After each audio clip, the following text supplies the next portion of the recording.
Donc, bienvenue à tous pour cette 7e édition là, des webinaires de l'Estuaire. Donc, je vous rappelle, hein, c'est des moments qu'on propose 4 fois par an pour partager l'état d'avancement, l'état de nos réflexions sur une problématique. Voilà, on a démarré l'année dernière, donc c'est notre numéro 7. Je vous rappelle que c'est voilà, le webinaire est enregistré, donc on proposera à la fin, bien sûr, la vidéo sur notre chaîne YouTube. Voilà, pour ceux qui voudront un replay, ce sera possible, ou pour diffuser à vos collègues, c'est l'idée de partager ces vidéos. Aujourd'hui, donc, on vous a proposé un point sur la problématique de restauration écologique en estuaire de Seine. C'est donc Manuel qui va vous faire cette présentation. On part pour 25 minutes, voilà, à peu près de présentation, 25 minutes, une petite demi-heure.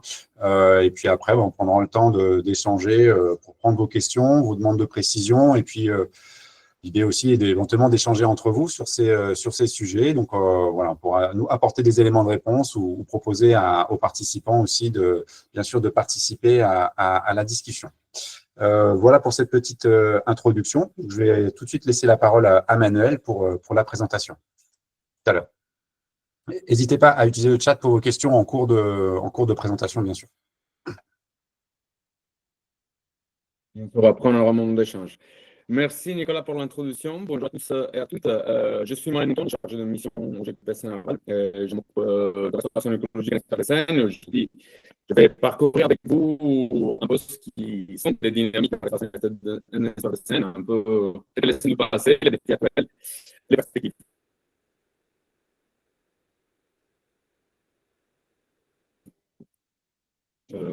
Là.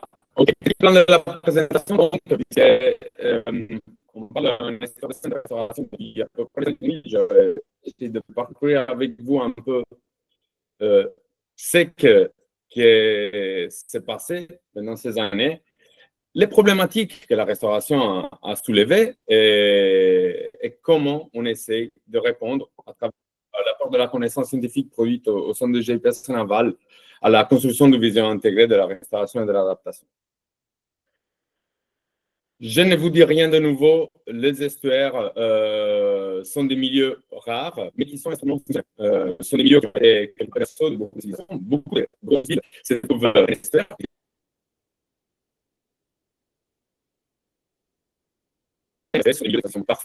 Manuel, excuse-moi, je te coupe parce qu'on a un petit problème de son. Peut-être coupe ton image, du coup, je ne sais pas, il y a peut-être un problème réseau. On t'entend très mal, en fait, ça coupe. Peut-être essaye sans ta caméra, c'est mieux. Ça va mieux? Vous m'entendez mieux? Vas-y, on t'écoute, vas-y, continue, on va voir, c'est mieux. Donc, le fonctionnement des estuaires, je disais, je ne sais pas où vous m'avez perdu, mais le fonctionnement des estuaires, on peut le résoudre en 3 gros groupes de fonctions à partir de leur fonctionnement hydromorpho-sédimentaire qui structure quelque part les habitats estuariens. On est sur des milieux qui se structurent autour de gradients de salinité, gradients latéraux induits par le marnage, et dans lesquels, effectivement, il y a un flux de matière importante avec du transport, du stockage de sédiments, de nutriments, de contaminants et d'espèces. Sur le fond, donc, de la création de ce qui est le biotope, après, nous avons des fonctions biogéochimiques qui sont très, très intenses. Transformation, épuration et stockage de sédiments, de nutriments comme carbone, azote, phosphate, silice, mais aussi des contaminants, et une productivité qui est extrêmement importante. Ça vient juste après les récifs coralliens et merci. Les récifs coralliens et les forêts tropicales. Et ceci donne un support de vie idéal pour de nombreuses espèces. Et donc, le gros groupe de fonctions au soutien du cycle de vie des organismes dans lesquels on trouve des habitats essentiels pour des espèces à la fois aquatiques, donc les poissons, et aussi pour des espèces plus terrestres. Et notamment, nous avons une richesse en termes de biodiversité qui est assez importante. Cependant, comme vous pouvez le voir sous l'image à droite, ces milieux ont été fortement aménagés. Rectification, artificialisation, des connexions, c'est qu'il y a quelque part induit des altérations importantes de fonctionnement de ces milieux. Et notamment, le diagnostic que nous avons fait nous montre qu'on a une diminution importante de la disponibilité de la qualité physique et chimique des habitats, avec une capacité d'accueil extrêmement réduite. Ici, vous avez quelques exemples. Moins 49% de contribution de nourricerie des sols estuariennes vis-à-vis de la population adulte de la Manche, moins de 20% d'effectifs d'oiseaux prairiaux, mais aussi une diminution de la productivité primaire globale et du pouvoir filtrant de l'estuaire, tout en considérant que l'artificialisation et la perte de ces milieux a mené à non seulement une perte surfacique, mais à un apport important, par exemple, de ces nutritifs tels que l'azote. Aussi, et ça c'est très d'actualité par rapport à toutes les stratégies de décarbonation actuelles, on a diminué le potentiel de stockage et séquestration du carbone et parfois on assiste même, à cause de la dégradation, à la reminéralisation.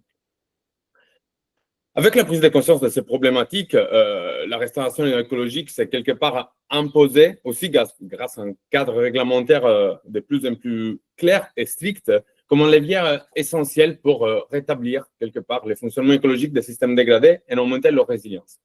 Quand on parle de restauration écologique, on parle d'une action intentionnelle d'assister à la régénération d'un écosystème qui était dégradé, endommagé ou détruit. Je pense que je vous apporte rien de nouveau, mais la partie dont je voulais me focaliser, c'est les deux piliers qui sont importants puisqu'ils nous donnent des clés de lecture par rapport à comment on restaure et comment on a restauré un estuaire de Seine.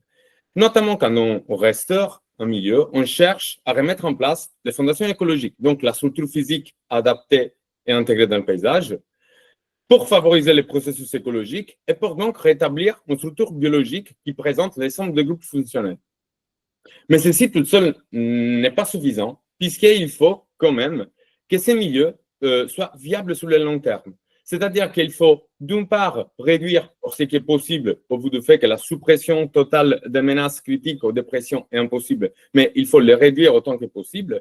Il faut que la restauration ait une taille suffisante pour assurer la pérennité de fonctionnement, donc des peuplements qu'elle abrite, et que le milieu abrite et des fonctions, mais surtout, pour considérer qu'un site a été vraiment restauré, il faut qu'il aille gagner un fonctionnement autonome et de la résilience vis-à-vis des perturbations. Et donc, il doit quelque part exister sans intervention humaine majeure. Vu que les constats sur la dégradation de l'estuaire ont été connus, ont été portés à connaissance à plusieurs reprises, il y a quelques années, il y a eu la volonté de regrouper quelque part toutes ces informations autour d'un référentiel partagé sur les priorités de restauration des fonctionnalités des milieux estuariens de la vallée de la Seine avec le projet REPER, que une bonne partie peut-être d'entre vous connaissent. C'était un projet qui voulait, qui était fait avec, qui était animé par l'Adréal, dans lequel nous étions, en tant que GIPS Naval, les responsables techniques et scientifiques. Ce projet avait comme objectif de définir des orientations prioritaires pour la préservation et la restauration des fonctionnalités écologiques estuariennes afin de fournir un cadre partagé entre la science, l'administration, les gestionnaires, les porteurs de projets, pour que tout le monde aurait pu la possibilité, quelque part, de d'inscrire les propres démarches de restauration dans un cadre global pour répondre à des dysfonctionnements globaux de l'estuaire. C'est comme ça qu'on est passé, quelque part, des altérations écologiques que j'avais montrées auparavant et on a réparcouru, quelque part, quelles étaient les pressions et les altérations qui causaient ces dysfonctionnements pour pouvoir, après, les redresser sous forme de récréation d'une structure physique appropriée, sous forme d'orientation. Et donc, nous avons identifié 5 orientations prioritaires que je vous liste, mais que vous pouvez retrouver dans les détails dans nos ressources. La première, c'était la diversification des habitats aquatiques du Limier. Ceci répondait au dysfonctionnement sur la banalisation des habitats induit par la chenalisation principalement et par la suppression de la mosaïque latérale. Et donc, une autre orientation concernait la récréation et la réhabilitation des vasières et de leur accessibilité. Les vasières, en estuaire de Seine, incarnent quelque part une des fonctions les plus intéressantes en termes de productivité et en termes de capacité d'accueil, notamment c'est les zones de nourricerie, et sont des zones qu'on a vu disparaître de façon très importante, divisées par 5 lors du dernier siècle. La restauration des gradients latéraux d'habitat, la continuité latérale, et la préservation et la restauration des milieux humides sur la plaine alluviale. Sous le fond, bien sûr, bien que des améliorations sur la qualité de l'eau ont été constatées ces dernières décennies, quand même, il faut poursuivre les efforts quelque part pour limiter les impacts de la pollution. Seulement, les problèmes ne sont pas seulement d'ordre écologique. Un estuaire dégradé qui n'a plus un bon fonctionnement hydraulique, écologique, perd aussi la capacité de fournir les services écosystémiques qui sont associés à son fonctionnement. Et notamment la protection contre les inondations, par exemple, la diminution des stocks pêchables, la diminution du pouvoir filtrant. Et derrière tout ça, le changement climatique nous oblige à relever de nouveaux défis. Changement climatique qui est, comme vous savez, est déjà présent et desquels nous avons des constats assez marquants. Plus de centimètres de niveau de la mer enregistré au Havre depuis 1985, mais aussi une augmentation de la fréquence d'événements de forte intensité comme coup de tempête. Ce qui aggrave quelque part les risques, non seulement pour la composante écologique, mais aussi pour les biens des personnes et des choses. Et donc, ces dernières années, on a assisté quelque part à un changement de paradigme. Et on est passé de la conservation quelque part, qui était vraiment très, très acclamée à la fin des années 90, vers la restauration qui était vraiment acclamée les premières décennies des années 2000, vers des dynamiques naturelles au service de l'adaptation des territoires. Ceci a le mérite, malgré tout, d'essayer de faire matcher quelque part les maintiens des services écosystémiques avec des projets d'ampleur et le fonctionnement écologique. Et dans ce cadre-là, en 2016, est apparue la notion de solutions fondées sur la nature. Qu'est-ce que sont les solutions fondées sur la nature? Ce sont des actions visant à protéger, gérer durablement et restaurer les écosystèmes naturels ou modifiés, tout en répondant de manière efficace aux défis sociaux, environnementaux et économiques. C'est-à-dire qu'au-delà de la restauration pour le bon fonctionnement écologique d'un milieu, il y a aussi l'intégration de la notion de services écosystémiques et des notions économiques aussi. Et en fait, on s'est rendu compte que s'adapter, c'est aussi renforcer quelque part les services écosystémiques avec, comme on l'a dit, mettre en place des mesures de solutions fondées sur la nature, ça permet de réduire le risque d'inondation sur des secteurs en jeu, ça permet d'augmenter la productivité, ça permet d'améliorer les cycles biochimiques et notamment le stockage du carbone dans les surfaces filtrantes. Or, parmi les solutions fondées sur la nature les plus intéressantes pour les milieux estuariens, on trouve des mesures pour augmenter les espaces de mobilité latérale du fleuve et la restauration des continuités, surtout transversales et latérales. En effet, ce que nous avons vu, c'est qu'en Seine, les discontinuités représentent un des problèmes principaux. On a besoin d'améliorer la continuité des habitats entre les habitats subtidaux et les habitats intertidaux, donc c'est qui est la mosaïque latérale, quelque part aquatique intertidale. Mais on a aussi un besoin d'améliorer la continuité lit mineur, lit majeur, avec une augmentation de l'espace de la mobilité latérale qui est nécessaire. Or, avoir ce type de déconnexion, bien sûr, nous dégrade fortement la connectivité écologique, mais aussi est cause d'une aggravation du risque d'inondation à long terme. Et la littérature nous montre ça, en fait. D'ailleurs, comme vous pouvez le voir avec des titres assez crus, que la déconnexion, notamment celle induite par les surplus de berges artificialisées, donc des systèmes d'endiguement, peut avoir des impacts importants du point de vue hydraulique et écologique, avec des conséquences importantes sur les volets socio-économiques.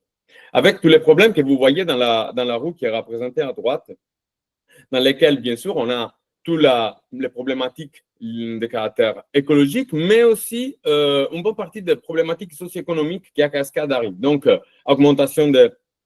aggravation du risque d'inondation aussi, mais par exemple, le levier effect, donc le fait que incessamment protégées, il y a des digues, des berges artificielles, il y a eu, au fur et à mesure du temps, l'installation d'activités importantes, industrielles, urbaines, ou d'autres types d'usages à proximité des fleuves, sans considérer pourtant qu'il y avait des changements climatiques en cours. Et comme je vous disais, en Seine, les discontinuités sont un des problèmes principaux. Ici, je vous présente une carte toute fraîche, issue du schéma environnemental des berges qui vient d'être publié sur notre site, dans lequel vous voyez en rouge les berges qui sont totalement artificialisées. Or, le coup d'œil est assez marquant et vous pouvez voir comme on se trouve dans un milieu qui était fortement chenalisé. Mais au-delà de cette chenalisation, ces berges et aussi la vallée sont parsemées d'obstacles à l'écoulement de l'eau. Dans la vallée, nous trouvons un réseau hydrographique d'à peu près 2200 km, mais dans lequel les continuités sont très limitées et les échanges sont très limités entre le lit mineur et le lit majeur. Néanmoins, ils sont unidirectionnels, puisqu'on trouve plus de 3000 ouvrages, dont 1600 sont placés sous les berges, et on est dans un système, quelque part, de ressuyage de la vallée, ce qui a des impacts importants sur la dynamique hydraulique de la vallée, mais aussi sur, par exemple, les zones humides. Et comme ça, l'idée, c'était de regarder un peu ce qui s'était fait dans les autres estuaires, et face à ces problèmes-là, désormais, depuis plusieurs décennies, dans le reste de l'Europe, on laisse des espaces de mobilité latérale du fleuve et où on relocalise, on recoule pour protéger d'autres secteurs. L'idée, c'est de protéger, sécuriser des usages, tout en favorisant aussi le fonctionnement écologique. Et vous voyez ici, tous les points représentent des mesures de restauration. Plus le point il est grand, plus le projet est ambitieux. Les points les plus gros concernent des mesures de restauration en termes de suppression ou modification de la digue qui concernaient plus de 100 km de fleuve, dont plus de 100 km de linéaire du fleuve bénéficiaient. Et vous voyez qu'en France, néanmoins, un estuaire de Seine, nous sommes encore ferrants de ce type de mesures. Et en effet, nous sommes allés regarder qu'est-ce qui s'est passé en estuaire de Seine pendant ces années. On pouvait voir d'ailleurs que vous voyez la chaleur quelque part des couleurs des ronds. Ces projets sont en place depuis plusieurs décennies, comme c'est le cas, par exemple, pour l'ESCO. D'autres sont plus jeunes, mais quand même, il y a une certaine tendance au niveau européen à aller vers cette solution. Et un estuaire de Seine. Un estuaire de Seine, lors des 30 dernières années, nous avons recensé 31 projets de restauration. Aucun de ces projets concernait la récréation d'espaces de mobilité latérale, pas au moins d'un point de vue surfaciquement important, ni finalisé pour justement la récréation de l'espace de mobilité. À peu près 80% des projets que nous avons recensés étaient simplement en réponse à un cadre réglementaire, le cadre, la doctrine éviter, réduire, compenser, ou le rétablissement des continuités écologiques, donc la continuité longitudinale. La plupart des projets, à peu près les 70% des projets, étaient des projets de petites surfaces, moins de 20 hectares, pas à la hauteur des pertes surfaciques et fonctionnelles qu'on a observées en estuaire de Seine. Pour faire une comparaison, entre les années 70 et les années 2010, on a perdu à peu près 6000 hectares de prairies, 1500 hectares de vasières. Or, on se trouve avec un socle de projets qui ont sûrement apporté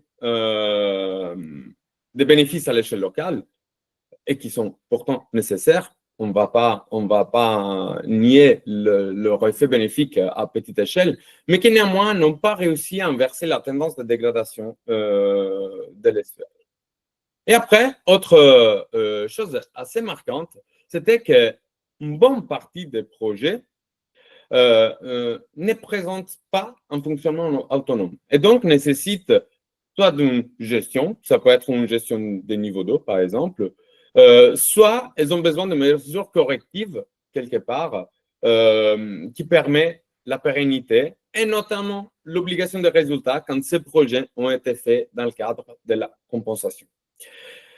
Ceci montre un certain niveau de, quelque part, fragmentation et incohérence de ces projets. Ce qui a été appelé auparavant la tyrannie des petits projets de restauration par Axel Romagne, ancien président du Conseil scientifique de l'Estuaire, avec, comme je vous ai dit, des effets locaux qui est bien de souligner, mais pas d'amélioration de l'état global de l'Estuaire.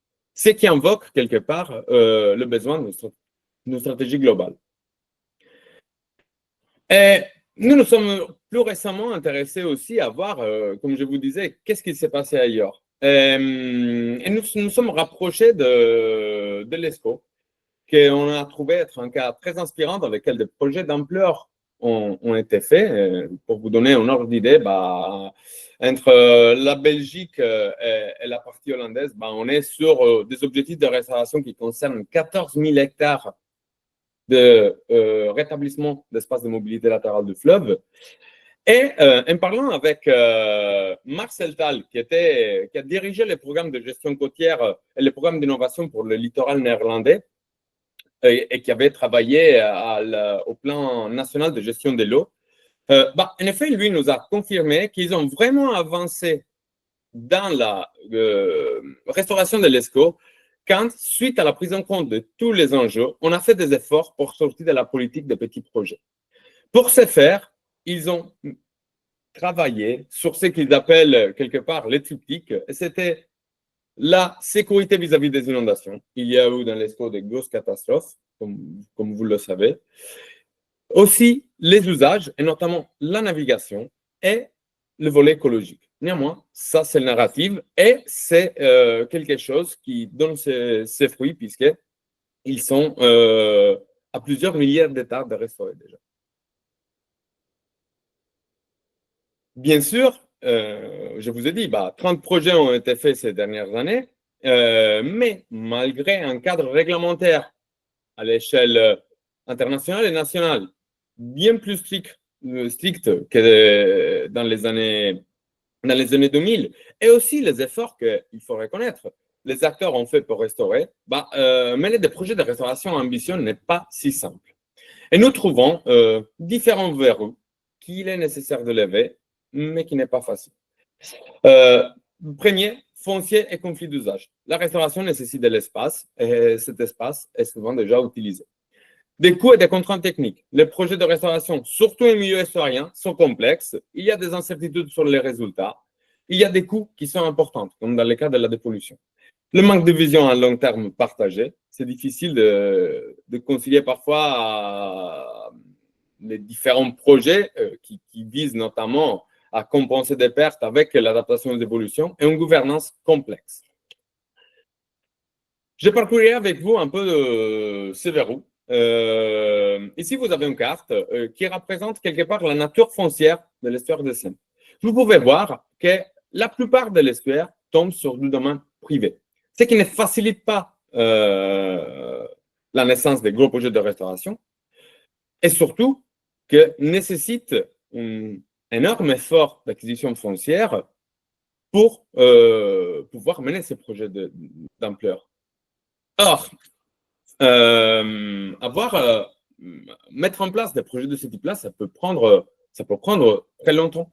Et on a des cas, par exemple, ce qui se passe en Marais-Vernier, dans lesquels les conservatoires du littoral achètent des parcelles, c'est des temps longs pour acquérir des parcelles à protéger, voire à restaurer.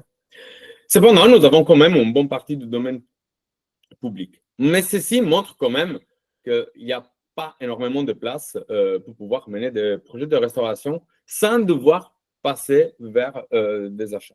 Et tout en considérant qu'après, dans la vallée, on a des usages. Et ici, vous avez un quart d'occupation de sol. Vous pouvez voir que toutes les zones en grise sont des zones urbaines, industrielles et commerciales. Les zones en jaune sont des milieux agricoles. Mais nous avons aussi des milieux qui sont, entre guillemets, assez naturels, même si en fait un usage, comme c'est le cas des prairies, qu'on peut considérer comme des terrains agricoles. Quand on regarde en fait la répartition dans l'histoire de Seine de ces usages, on se rend compte que par exemple, les surfaces urbaines, industrielles et commerciales représentent quand même les 30% de la surface que nous avons analysée. On parle d'à peu près 600 km² en total. pour les surfaces analysées, dont 13 500 hectares sont totalement artificialisés, bétonnés. Nous avons aussi à peu près la moitié de cet espace qui fait partie des surfaces agricoles. Une partie, le 15% du total, dédié aux cultures intensives, et une partie, disons, de l'agriculture extensive, notamment des prairies. Ce qu'on peut observer en regardant ces graphes, c'est que selon le type de mesures de restauration qu'on envisage, il y aura des changements profonds à faire dans les pratiques. Et quand on pense à ça, on se dit que pour être accepté, un projet ambitieux ne doit pas seulement être pertinent sur le plan écologique et scientifique, mais doit aussi être perçu comme quelque part juste et équitable. Ce qui n'est pas souvent le cas de la part de l'usager et ce qui peut créer quelque part des conflits. C'est pour ça qu'aujourd'hui, on parle de solidarité amont-aval, par exemple, la prise en compte des enjeux de restauration, notamment dans le cadre de la récréation des zones d'expansion d'eau estuarienne, qui posent des défis de solidarité quelque part, non seulement amont-aval, mais aussi entre ruralité et secteur urbain. Les espaces ruraux et agricoles, souvent, fournissent les fonciers nécessaires à des projets importants, de par le fait qu'ils sont les moins artificialisés et dans lesquels il y a un fort potentiel de gain. Et aussi, il y a bien sûr la problématique de l'intérêt public versus l'intérêt privé, ce qui peut générer d'autres types de conflits. Donc, il y a vraiment un travail à faire sur comment accompagner ces changements et comment accompagner quelque part la mise en place de ces solidarités. Et après, nous avons aussi des contraintes techniques. Puisque, en effet, malgré tous les efforts, malgré l'avancement de la connaissance, malgré l'avancement de la capacité de modélisation, nous avons une capacité limitée de prédire l'évolution des systèmes suite à la restauration. Et je vous propose quelques exemples aujourd'hui. Notamment ici, vous voyez le méandre artificiel. C'était une mesure d'accompagnement qui était faite dans le cadre de la création du port de Mille. Et dans lesquels le port avait mis en place ces projets ambitieux. Sauf que les modélisations n'ont pas estimé correctement les contraintes hydrauliques dans le secteur et cet ouvrage, qui était de génie écologique de pointe, n'a pas marché comme souhaité. Et vous pouvez voir ici, dans le secteur en rouge, comment ce secteur s'est comblé au fur et à mesure et a perdu sa fonctionnalité. L'idée de départ, c'était de recréer un chenal pour redonner un volume, quelque part, au secteur de la fosse nord, dans lequel il y avait plus de 400 hectares de vasières qui étaient disparus pour la construction du port de Mille. Et ces mesures-là n'ont pas marché. Et malgré les efforts des aménageurs, on n'a pas réussi à prendre en compte correctement la dynamique évolutive du secteur. Et après, il y a des coûts. Restaurer coûte cher et coûte d'autant plus cher quand on regarde à la dépollution. Et comme je dis auparavant, la qualité de l'eau en Seine s'est améliorée énormément ces dernières années, mais quand même, on a un héritage historique qui est assez lourd. Et vous voyez ici, vous avez seulement les points sous la vallée, mais il y a d'autres points aussi dans les milieux intertidaux dans les milieux, dans le chenal, disons, sous les sites pollués. Donc, quoi qu'il en soit, pour faire des mesures d'envergure, on s'affrontera à des problèmes de pollution. Et par exemple, un cas pratique, c'était celui de la Fliandre d'Outrey. Il y a une Fliandre que vous pouvez voir, je sais que vous, pas ma souris. Ok, que vous pouvez voir ici. C'est un Fliandre de la métropole qui maintenant est en lien avec les nouveaux compétences géographiques du secteur, dans lesquels il y a des pollutions locales issues d'une parcelle qui est fortement polluée et qui était une ancienne raffinerie. Or, les coûts de dépollution est estimé à supérieur à 1 million d'euros. Et à ça, on ajoute aussi des usages agricoles dans des terrains qui sont actuellement publics mais sous exploitation. Et aussi le fait qu'il y a une zone industrielle juste à côté, avec donc une cristallisation quelque part des problématiques liées à la restauration dans un seul secteur. Et ça ne rend pas les projets simples. Mais aussi, il y a une difficulté un peu corollaire, quelque part, à intégrer les projets dans une vision long terme. Et c'est le cas, par exemple, de répertoire sur une mesure compensatoire du port 2000, que suite à plusieurs événements, s'est trouvé avec les cordons de mer et l'érosion. Il y a eu des changements importants dans le régime hydraulique du secteur et l'énergie, quelque part, ne pouvant plus se dissiper sur des milieux naturels après la digue de Port 2000, va sur les cordons lunaires, avec des conséquences importantes sur la capacité d'accueil du reposoir. Il doit être un reposoir, il a besoin de quiétude, et avec la mer qui rentre pendant les événements de tempête à l'intérieur du reposoir, cette quiétude n'est plus trouvée. Et à plusieurs reprises, il y a eu des travaux de fait pour limiter quelque part ces phénomènes, mais c'est quelque chose qui risque d'être récurrent. Et donc, la question qu'on peut se poser, c'est comment concilier l'obligation de résultat avec les trajectoires évolutives du secteur.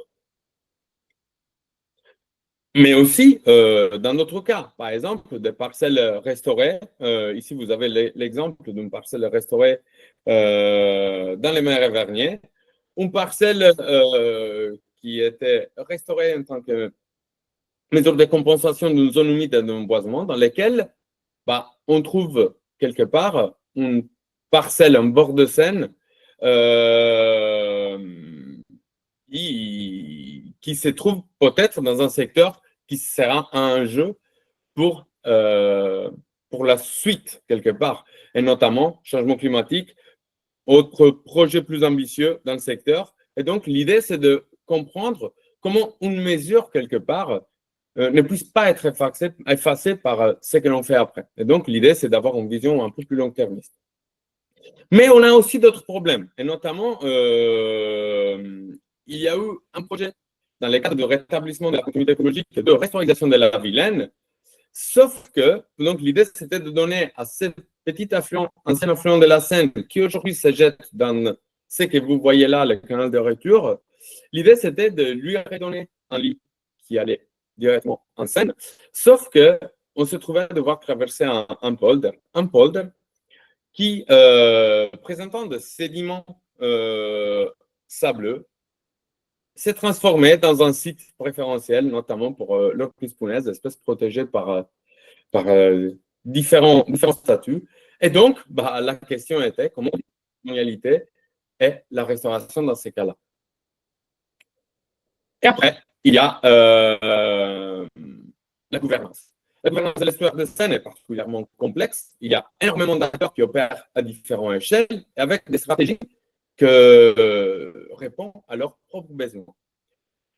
Le fait d'avoir une multitude d'acteurs, c'est un avantage, puisqu'on peut quelque part avoir des gestionnaires locaux qui peuvent se brancher sur quelque part des niveaux stratégiques supra, notamment au niveau national, mais aussi nécessite des efforts importants pour que cette gouvernance soit mise en cohérence.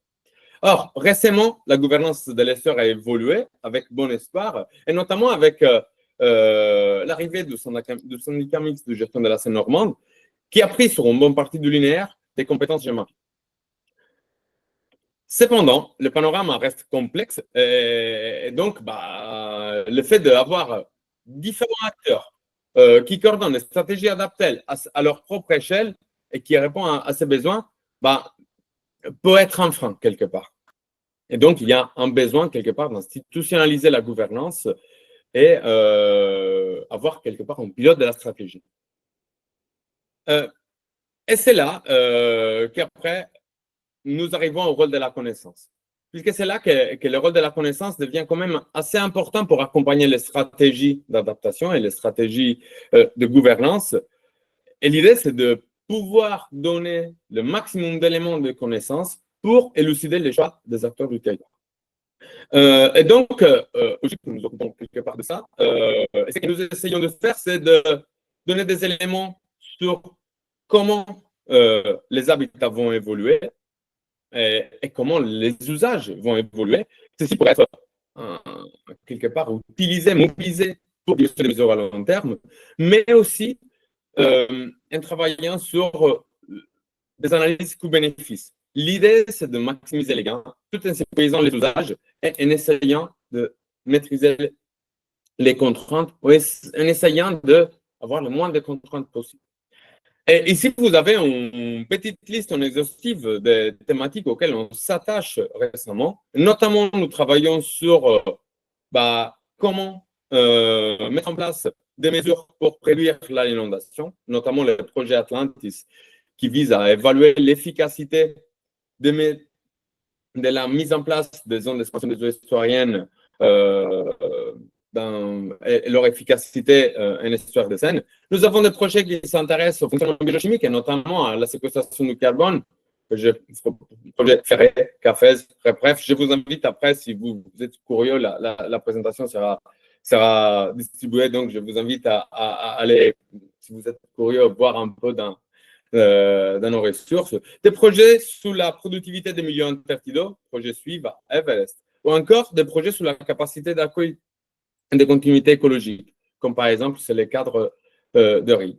Mais aussi, plus récemment, on s'attaque à essayer de comprendre justement qu'est-ce qu'on peut apporter à ces analyses coûts-bénéfices qui parfois sont quand même nécessaires pour trancher sur un projet ou pour fixer des objectifs. Et notamment, nous nous attaquons à la quantification des services écosystémiques avec un projet qui démarrera bientôt et qui s'appelle VUPES. Et après, à côté, nous avons toujours quelque part le volet qui s'intéresse à mieux garder les contrats. Et donc, nous poursuivons quelque part notre travail sur la compréhension de la contamination et la quantification des stocks quelque part contaminés. Et toutes ces informations, ce que nous essayons de faire, c'est de les croiser, au sein d'outils cartographiques dédiés dans lesquels nous allons mettre les caractéristiques physiques et chimiques, mais aussi les caractéristiques, aussi les informations concernant le fonctionnement et aussi, dans une vraie approche intégrée, l'organisation du territoire et le fonctionnement socio-économique. Ce que nous voulons faire, c'est en effet de mettre en place une démarche spatialisée, surtout intégrée, qui puisse prendre en compte à la fois les besoins économiques, mais aussi les besoins socio-économiques. Tout cela pour trouver des opportunités de restauration. Bien sûr, l'identification de ces secteurs, comme je l'ai dit auparavant, nécessite d'un pilote de la stratégie et par fixer un cap dans lequel après on peut aller chercher à travers nos analyses multicritères des secteurs qui sont intéressants et donc prioriser ces secteurs. Un petit exemple, ça pourrait être par exemple des informations concernant le schéma environnemental, le schéma environnemental des berges. Donc, des informations sur l'état écologique des berges, des informations sur l'inondation, même si potentielle, des secteurs, et matcher ça avec les usages. Ceci pourrait nous permettre d'intégrer des informations pour obtenir des potentiels de restauration. Et après, l'idée, c'est de pouvoir jouer avec ces critères selon les objectifs qui sont fixés par les pilotes de la stratégie pour avoir des scénarios et donc quelque part, différents sites qui seront après analysés sur reprise dans les critères coût-bénéfice et qui nous permettra quelque part de comprendre si on peut aller vers des solutions qui sont plutôt gagnantes en termes socio-économiques, réduction à l'inondation et augmentation de leur fonctionnement écologique, ou plutôt si on se configure dans les cadres de mesures qui sont un peu plus limitées en termes d'ambition. Tout est lien, les gains écologiques avec la faisabilité. Et ici, un petit slide quelque part d'espoir, puisqu'on a vu ailleurs que c'est possible de transformer les contraintes en opportunités. Et ici, je vous présente quelque part la carte des secteurs qui sont topographiquement inférieurs aux côtes des périodes de retour de 5 ans. Globalement, vous voyez ici les zones vertes qui représentent les zones qui sont potentiellement déjà inondables pour ces périodes de retour, et en rouge, les zones qui sont sous ces niveaux topographiques, mais qui sont actuellement protégées par une digue et qui sont un peu plus à l'abri. Quand on regarde les zones vertes, on trouve quand même qu'il y a des surfaces qui seraient peut-être intéressantes. Et on pourrait conseiller, par exemple, ces zones pour définir de nouvelles opportunités. Par exemple, en essayant de voir comment augmenter justement l'espace de mobilité latérale sur ces secteurs dont on a en bonne partie des zones naturelles et notamment des prés. Or, les solutions d'adaptation écosystémique fondées sur la nature peuvent être mobilisés pour restaurer la fonctionnalité et ces services écosystémiques, mais et donc être un levier d'adaptation face au changement climatique, mais nécessite quand même d'un portage politique important et d'une gouvernance qui soit une mesure de concerter, de fixer un cap et de quelque part prendre des objectifs rationnels. Et aussi dans ça, c'est important maintenant de voir aussi le changement climatique, paradoxalement, comme une opportunité pour repenser nos stratégies. Mais il faut arriver à anticiper quelque part les effets négatifs liés à ces manifestations. Et après, il y a tous les discours que je vous ai fait auparavant, sur les solidarités territoriales et sur le besoin de concerter en amont, puisque ça peut être vraiment quelque chose d'important et un point de blocage principal dans la naissance des projets. Et donc, l'idée, c'est vraiment de mener des réflexions stratégiques sous l'ensemble de la vallée dans une démarche partagée à plusieurs échelles, que ce soit spatiale, temporelle ou politique. Je vous remercie. Et je profite juste pour vous dire que nous sommes en train de préparer une fascicule dont aujourd'hui je vous ai donné un aperçu avec cette présentation, mais qui présentera un peu les dynamiques de restauration écologique approfondie et que nous envisageons publier pour l'automne. Je vous laisse la parole et vous remerciant de votre écoute. Merci beaucoup, Manu, pour ce bilan complet de l'état de la réflexion. Alors, on peut commencer, si vous voulez, par prendre quelques questions dans le chat. Alors, il y avait notamment 2 questions complémentaires sur finalement les cartographies, soit des zones écologiques fonctionnelles actuellement ou partiellement qu'il faut conserver, soit celles justement qui seraient à restaurer en basse vallée de Seine. Manuel, est-ce que tu veux commencer à répondre à ces 2 questions? Alors, donc, c'est quoi la question, Nico, pardon? C'est des questions sur le recensement à la fois des zones fonctionnelles dans la vallée qu'il faut préserver et leur cartographie, et à la fois les zones non fonctionnelles qu'il faudrait restaurer. Donc, globalement, quelle est notre capacité aujourd'hui à cartographier ces secteurs?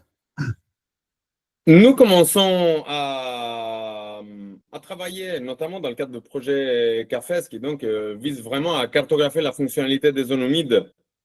Et nous essayons de comprendre un peu quels sont les secteurs qui, aujourd'hui, ont une intensité de fonctionnement qui est importante, et essayons de discriminer justement les secteurs qui sont, par exemple, des zones humides dégradées. C'est des travaux qu'on a débutés il y a désormais, voilà, on arrive à la fin du projet, et on aura des éléments plus importants pour la suite, mais nous n'avons pas encore une carte spécifique sur les secteurs à préserver. Or, pour l'instant, ce que l'on fait, c'est on s'appuie beaucoup sur la connaissance terrain, quelque part, des opérateurs, que ce soit la réserve, que ce soit le parc, mais nous n'avons pas encore une carte finalisée à proposer dans ce sens-là. Mais ça arrive, on travaille pour et on arrivera bientôt. Pardon, Nico. Non, juste compléter également qu'au-delà de l'état des zones humides, il y a également l'ensemble des continuités latérales, où on a effectivement apporté un certain nombre d'éléments pour identifier l'état des continuités, et du coup, on identifie les zones discontinues également, donc en termes de sites à restaurer. Après, on avait des questions. Alors, il y a un peu de frustration sur le reposoir sur dune. On a beaucoup résumé la problématique, puisque chaque exemple qu'on a présenté, effectivement, l'idée, c'était pas forcément de l'approfondir, mais d'essayer de… Mais c'est en présentation.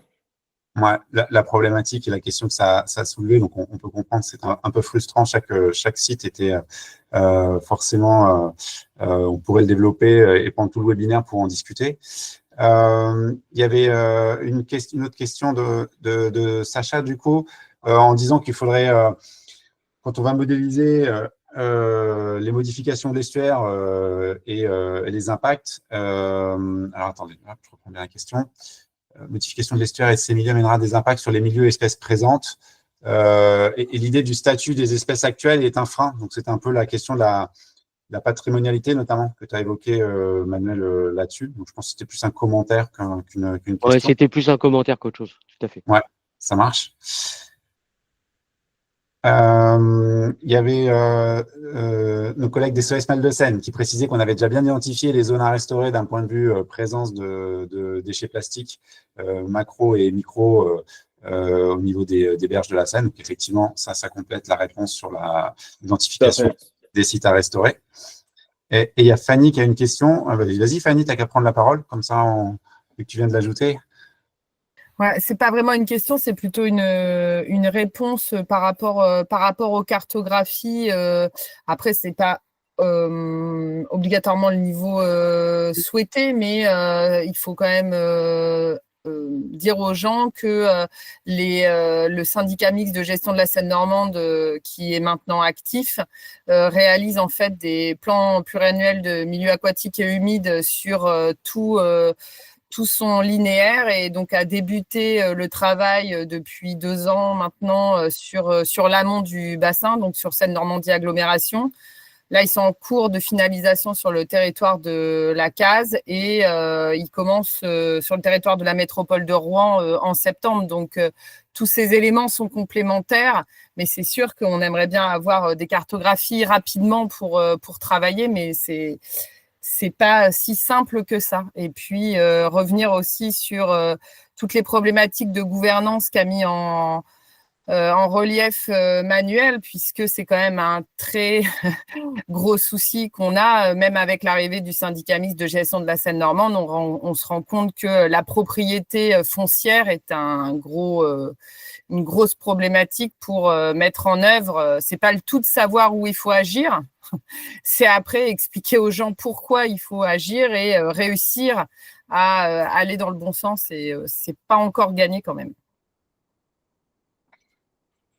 Il y avait une question, Fanny, concernant justement les grands projets. Qui financerait les grands projets dans les cas où il y avait un grand projet? Après, je pense que la question financière, c'est pas un réel problème de notre point de vue, puisqu'on se rend compte que quand Aropa a envie et a besoin de faire ces mesures compensatoires, l'argent, il le trouve. Donc, nous, l'Agence de l'eau, on ne peut pas participer aux mesures compensatoires. Et ça, c'est aussi un souci. Hein.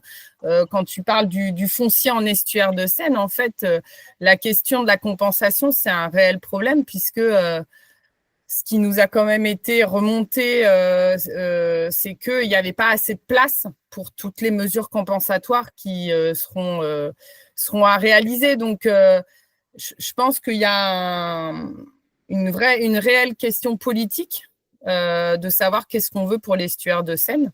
Et ça, je pense que c'était aussi le sujet d'aujourd'hui, puisqu'il y avait l'atelier des solutions qui était, les ateliers des solutions qui étaient réalisés ce matin avec les services de l'État et le préfet de région pour essayer de répondre justement à toutes ces questions. Donc peut-être qu'on va avoir des avancées sur cette problématique. Merci pour le compliment. J'ai vu la question de Sandrine, en fait, juste pour compléter sur la cartographie des zones à restaurer en basse vallée de Seine. Je l'explique de l'escalier, mais globalement, quand j'ai parlé du projet Promesse, l'idée, c'est d'identifier des opportunités de restauration. Je parlais bien de gains écologiques et faisabilité. Le problème dans l'identification des secteurs à restaurer, c'est en fait qu'il faut jouer sur les critères. Il faut savoir qu'est-ce qu'on se permet de faire. Et c'est pour ça qu'il faut un pilote. C'est-à-dire qu'on peut caricaturer, mais globalement, le maximum de gains écologiques, on l'aurait dans des zones qui sont fortement artificialisées. Mais il faut voir en termes de faisabilité jusqu'où on veut aller. Et donc, il y a vraiment un jeu quelque part de rôle pour identifier des opportunités de restauration. Après, si on parle d'un point de vue strictement fonctionnel, l'idée, c'est de pouvoir superposer quelque part des informations qui sont issues de différents, quelque part, volets de fonctionnement écologique. Et nous avons une vision assez partielle quand même de comment ce secteur fonctionne. Par exemple, les secteurs connectés par exemple, on avait cartographié les frayères potentielles du brochet. On a cartographié des secteurs qui seraient intéressants par rapport aux nourriceries. On avait cartographié les nourriceries de l'aval. Donc, l'idée, c'est de vraiment d'avoir, et j'espère qu'on l'aura au fur et à mesure que nous aurons les connaissances, quelque part, le panel complet de fonctions pour pouvoir à la fin identifier des secteurs de la manière plus robuste possible. Alors, ensuite, tu avais une question de Job Dronker sur quelles sont les échelles de temps considérées. Donc, j'imagine que la question, c'est par rapport à l'anticipation, notamment des effets du changement climatique. Je ne sais pas si, Manuel, tu vas apporter des précisions là-dessus. C'est vrai que dans nos diagnostics, on a quelques éléments de trajectoire. Ou si, Job, tu veux préciser ta question. Oui, voilà, bonjour. Oui, en fait, bon, les plannings actuels, les stratégies d'aménagement, ils regardent en avant sur des périodes de peut-être 10 ou 20 ans, mais en fait, guère plus. Hein. Alors, quand on parle d'autres attributions, hein, d'autres utilisations des zones autour de l'estuaire, je pense qu'il faut penser quand même à des échelles de temps qui sont plus longues. Parce que la montée de l'élévation au niveau de la mer, ça ne va pas si vite que ça. Donc, en fait, il faut se préparer, mais enfin, ce sont des processus qui prennent énormément de temps. Et en fait, le plan actuel, les stratégies du planning, en fait, ne tiennent pas vraiment compte de ces échelles de temps, ce qui fait qu'à un certain moment, on se trouve face à des périodes trop courtes pour prendre ce genre de décision. Donc voilà, je pense que cette histoire d'échelle de temps est quand même très importante à considérer. Oui, on peut que adhérer à ce commentaire. Et effectivement, c'est encore difficile aujourd'hui dans les stratégies d'aménagement d'intégrer ces échelles de temps long. Oui, c'est vraiment le constat qu'on fait. Et encore ce matin, à l'atelier des solutions de l'État, on repartageait cette difficulté au niveau c'était les réflexions sur l'industrialisation. Et voilà, donc on raisonne encore à 10, 15 ans ou 20 ans, et c'est le grand maximum. Et c'est vrai que ça pose de nombreuses questions en termes d'anticipation, notamment des effets du changement climatique.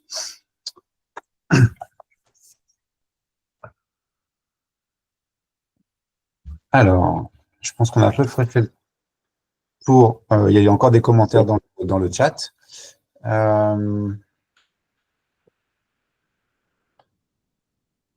Ok. Est-ce que vous avez encore des questions ou envie d'intervenir? Il reste encore 3 minutes si vous le souhaitez.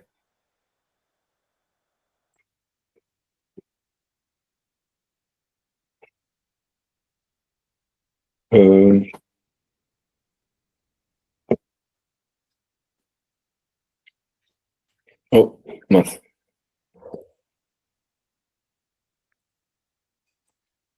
Non, écoutez. Vas-y, Cécile. Cécile Capderet. Du coup, je ne sais pas si ça marche. Vous m'entendez?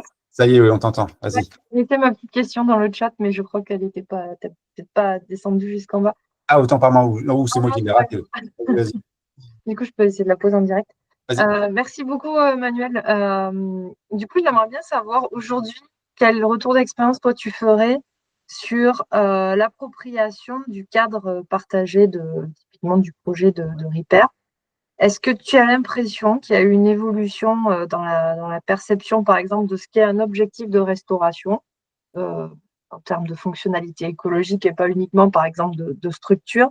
Et est-ce que tu dirais que ça va plutôt dans le bon sens, d'autant plus que dans pas très très longtemps, il risque d'y avoir on va dire une couche supplémentaire avec les déclinaisons du règlement européen sur la restauration écologique et que les cibles sont essentiellement souvent surfaciques et voilà, ils ne couvrent pas forcément tous les aspects fonctionnels. J'aurais bien aimé avoir ton ressenti si depuis le début de Repère, tu as l'impression qu'il y a quand même eu une évolution sur est-ce qu'à l'échelle de la scène, ça parle un peu plus le même langage maintenant? Pour être positive, oui, les résultats des repères ont été repris à plusieurs reprises, hein, à différents niveaux. Il y a des lignes dans le stage, il y a eu des lignes qui ont été intégrées dans la stratégie du syndicat. Et aussi, à l'échelle locale, il y a eu des projets répondant aux orientations repères. Donc, je pense que c'est plutôt positif, mais l'on constate que ce n'est pas assez pour avoir des projets d'ampleur. C'est-à-dire, même ces grandes orientations, voilà, une fois avoir donné la liste des grandes orientations, la difficulté est d'appliquer des projets d'ampleur et la plupart des projets, encore aujourd'hui, sont liés à de la mesure compensatoire. C'est qui, pour un tas de raisons, limite quand même les ambitions que l'on se donne. Et puisque la réglementation, c'est comme ça, il faut répondre à l'obligation de compensation. Il y a des coefficients de compensation et c'est ça qu'un aménageur cherche en fait à faire. Et peut-être qu'il y a aussi, mais aujourd'hui, c'est une des questions que l'on se pose. Il peut y avoir des dispositifs en termes d'anticipation, de gibier foncier, de mise en place de sortes de banques de compensation qui peuvent être intéressants justement pour donner vie, même dans le cadre des compensations, à du mutualisme quelque part de différentes mesures pour avoir des projets sur pratiquement plus ambitieux. Que c'est, en fin de compte, c'est que l'on cherche, c'est qu'elle marche le mieux, en fait, ce qu'on a vu. Donc, oui, le bilan, c'est plutôt positif pour le nombre de fois où ces orientations ont été reprises et pour comment elles ont diffusé au sein de différentes stratégies, même reprises à l'échelle plus locale, mais pas encore pour pouvoir être quelque part être mises sur des projets aujourd'hui d'ampleur. Merci. Merci pour ta question. Parfait. Eh bien, écoutez, merci beaucoup. On va s'arrêter là. Un petit mot